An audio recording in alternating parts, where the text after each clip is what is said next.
My name is Chad Peters, President, CEO, and Director of Ridgeline Minerals. Ridgeline is a Nevada-focused precious and base metal explorer, focused firmly on making new discoveries in old districts. And we have multiple partnerships with with Nevada gold mines and a really exciting discovery coming together at our Selena project.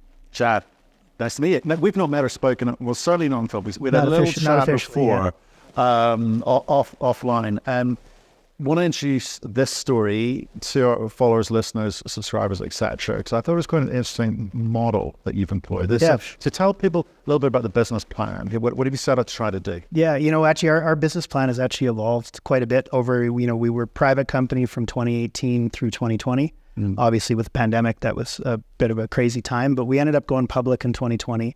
And at that time, we were 100% exploration, right? We had 4 projects. Every single one of them, we were advancing ourselves, spending the money. As the market turned over the last couple of years, what we realized is we can't do this 100% on our own, right? Access to capital was too hard, too difficult to raise cash, and firmly, we're not in a market that was rewarding early stage exploration. So what we did is we identified our most prospective projects. In this case, it was our Selena project. That's our flagship. We own it 100%. We're spending the lion's share of our capital on that project, and we think it could be a globally significant CRD discovery. But what we've also done is we actually did 2 deals now with Nevada gold mines totaling $40 million US. That is on some of our gold projects, which are deep, expensive targets, really great upside potential, but we frankly couldn't lose them ahead. Absolutely. Okay, that's smart. I spoke to a lot of people today and yesterday. Yeah. Only just realizing that. Perhaps that might be a smart way forward. But so let's talk about Selena first, but the CRD. So CRD is what? Right. Sorry, I'm being a geologist here. Carbonate replacement deposits. So carbonate replacement deposits are genetically associated with porphyries. If you have a copper porphyry in the general vicinity, there's a really good chance you have a carbonate replacement deposit. Now, copper porphyries are obviously massive, but CRDs in their own right can be, really exciting stories. Great examples like the Taylor deposit, which obviously everyone's heard of, right? Yeah. That's one of the bigger ones, but they can be, you can pack a lot of metal into a very small space. And I'm talking about this massive CRD. Is about, what do we call it? Zone down this west coast of America? You call it whatever you want. Right. Fine. It's all good. So really what you have is down the entire western U.S., all the way into Mexico, and actually all the way up to Alaska as well. You have what could be considered a porphyry CRD belt, right? You see it all the way. Western Alaska Minerals is having success in Alaska going after that exact type of deposit. I-80 Gold, us in Nevada, Reyna Silver in Nevada is also going after this style. And then all the way down into Mexico, Fresnillo, Reyna Silver's active there as well. So, long story short, these things are huge. They're scattered all the way across the western U.S. And they're kind of an underexplored deposit style. And we think there's an opportunity there. Right. And obviously you've got to pay for this. You've got to pay for your work to do that. And your solution has been, yes, we will raise money in the market as and when we need to. But with Nevada Gold, Nevada Gold Mines, right? So the full title. You've done a deal. So you mentioned the big number there, 40 million. They've got deep pockets, big balance sheet. That's fine for them. So are you operating? Are they operating? How's that relationship work? No. So in this case, actually, they were excited enough about both projects that they wanted to operate the projects. Okay. And we thought that was great because I'm trying to keep my team lean. So, we have 3 geologists, including myself, on the team. We're firmly focused on Selena. They took both Swift and Carlin East. Right. They're putting 30 million in the ground at Swift and 10 million in the ground at Carlin East. Okay. Now, if they spend those amounts and hit those certain milestones, they would earn 70% of the project. What I think is really exciting about both these deals is, let's say a meaningful discovery is made, Ridgeline retains a 25% fully carried interest all the way to first gold pour. To first gold pour? To first gold pour. So, that is, I think when you look at a lot of examples of juniors partnering with majors, the junior gets penalized for success, right? Because the junior can't keep up to the spending requirements of that joint venture. We've eliminated that risk, right? So maybe we own a little bit less, being only 25%. Okay, how? That I've not heard before, okay? Most people say up to the point of final investment decision, up to the point of DFS. Yep. Or even earlier. So you get free carry all the way through to port. Then what happens at that point? So we are able to participate in the profits future. So after first gold pour, we would essentially NGM, let's just say hypothetically it's mine, they would pair off all the operating costs out of our 25% portion. We would then get whatever profit of our 25% is left over. So what? Forever. Life of mine. Life of mine. Yeah, still. Yeah, it's not a bad. We like that. Yeah. Okay. So that's the kind of future annuity stream. Yep. That bodes well.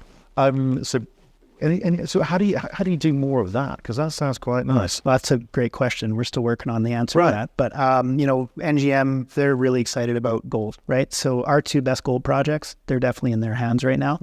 What's really interesting is both our Selena project, which we want to advance at 100%, and our Big Blue project, which we recently staked, Big Blue shows similar potential to what Selena looked like 3 years ago. So, can we bring in partners on the copper base metal side for Big Blue? Potentially, yeah, we're always open to something at Selena as well, but it better be a good deal if we're going to give up our flagship, right? So it better be good for us and our shareholders. So we're pretty excited about advancing that forward, but we're pretty nimble about how we do deals. Right, okay. So what have you learned to date about I guess, so sometimes these things are formulaic, right? You say, if we repeat that step-by-step process, we are more likely to have success. Okay, not guaranteed, because you don't know what's under there, but what does that look like in terms of lining up more projects like you've done with these guys? Well, I think something that our team has done really well is we all live locally, right? So we're sourcing projects that, frankly, folks out of Vancouver, Toronto, they've never even heard of, right? And we're able to find these opportunities by being local, by being on the ground, by having relationships with the different mining companies, the different prospectors. So that's how we identify opportunities that, frankly, a lot of juniors operating in Nevada don't have. And so I'm proud of that. I think, we live in Nevada, been there for a decade. And, for example, Big Blue, that was a historic copper producer, produced 94,000 pounds of copper at 6.2% in 1916 and 1917. That hasn't seen any exploration in 100 years. Totally forgotten about story, right? No one's done anything there. Now Peter McGaw and the Reign of Silver team, they're actually actively working the district. Yeah, we spoke to them earlier. Yeah, so we were able to actually kind of consolidate that district. It's now our two parties that are working on it. It's a great opportunity. We're getting inbounds from copper majors. No one had ever even heard of the project. Right. And I think it was that ability of our team to go out and source these kind of forgotten about stories. It's kind of, I would say, like Rick Rule in the EMS, they love that kind of prospecting component in terms of adding value super, super early on. It doesn't feel like it at the time, which you still got a lot of work to do. And you just sticking with, which states are you operating in? Nevada's our primary. We have one project in Idaho, but we're definitely the core of the company's Nevada. Right. Okay. Fine. And there's enough to be doing down there. Enough prospecting to be doing down there. Yeah. Right. Okay. So let's go back to Selena then. So you have spent how much money to date on that? We spent right around, I think, around $7 million just off the top of my head. Right. Yeah. Okay. And where are you with cash today? We have $3 million in the bank. Okay. So you're going to need to kind of keep going through that process because it's quite. How much land is this? So we have Big Blue's 41 square kilometers, Selena's 39. So right, okay. Big projects. Big projects. And so what's the intent with Selena in terms of you want to be in 100% control, I get it, but to what end? How do you tell a growth story? How do you develop that? How do you build value? Well, good explorers don't necessarily make good mine developers and mine builders, right? In our case, our team's great at finding these things. We're going to de-risk it to a point where potentially maiden resource. Right.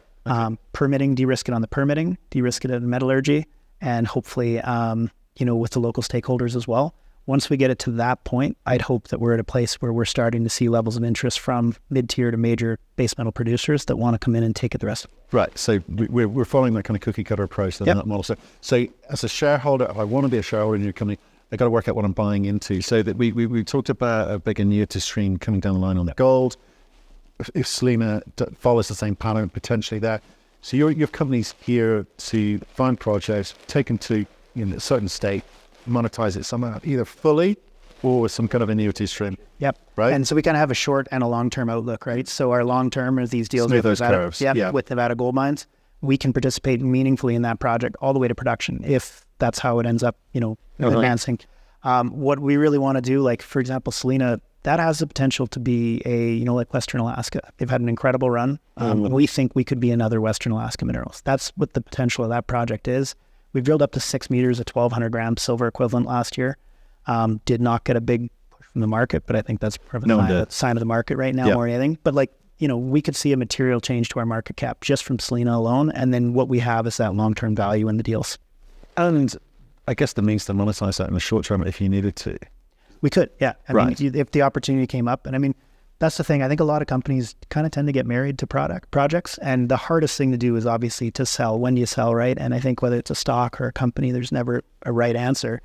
But, we want to see returns for our shareholders. I don't want to drag this out for 10 years. We want to have continuous, deal flow, new discoveries, and hopefully we're able to monetize some. But I guess the longer you hold on to that, the more certainty around production. Correct. Therefore, the higher the value. Yeah. Higher the value. It's always that balance, right? Like where are you getting that best? And I think, where you are in the markets defines that too, right? So, I mean, I'm a geologist. I'm certainly not I'm still learning a lot of these things. And I think there's never a right answer, but we want to see some near-term value out of these discoveries, whether it's strategic investments that see these get moved towards development, whether it's through a joint venture, or we just sell the thing if it's exciting enough. Right, okay. Talk to me about shareholders who's sitting in this. Yeah, so we got EMX Royalty owns a good chunk. We actually spun some of the original projects out of EMX.